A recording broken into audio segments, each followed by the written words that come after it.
ప్రతి ఒక్కరూ పితృదేవతలకు రుణపడి ఉంటారు. అందువల్ల పితృకర్మల ద్వారా వారి రుణాన్ని తీర్చుకోవాలి. మనం సమర్పించే నువ్వులు, నీళ్లు, అన్నపిండాలు ఇక్కడే ఉంటాయి. మన కళ్ళ ముందు మరణించిన వారు వచ్చి వాటిని స్వీకరించలేరు కదా. ఒకవేళ వారు మరో జన్మను పొంది ఉంటే వీటిని వారికి సమర్పించడం వృధా కదా అని కొందరు భావన చేస్తూ ఉంటారు. దీనికి మహాస్వామి వారు చెప్పిన వివరణ. ఒక రైతు తన కుమారుణ్ణి పట్నంలో చదువుకోమని పంపించాడు.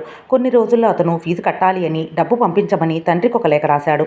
తండ్రి పోస్టాఫీస్కు వెళ్ళి అక్కడ గుమాస్తాకు డబ్బు ఇచ్చి మనీ ఆర్డర్ ద్వారా తన కొడుకు అడ్రస్కు పంపించమని కోరాడు. కొద్దిసేపటికి గుమాస్తా ఒక రసీదు ఇచ్చి డబ్బు పంపాను, మీ అబ్బాయికి చేరుతుంది అన్నాడు. రైతుకి ఆందోళన వచ్చింది. తనిచ్చిన డబ్బు ఎదురుగా డబ్బాలోనే ఉంది, అది ఎలా చేరుతుంది అని. కానీ ఆ డబ్బు ఆ అబ్బాయికి చేరింది.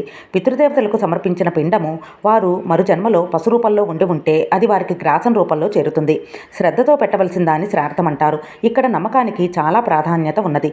శ్రద్ధతో శాస్త్రీయంగా చేసే శ్రార్థ కర్మ ఫలితాన్ని ఇస్తుందని చెప్పారు స్వామివారు. శ్రీమాత్రే నమః.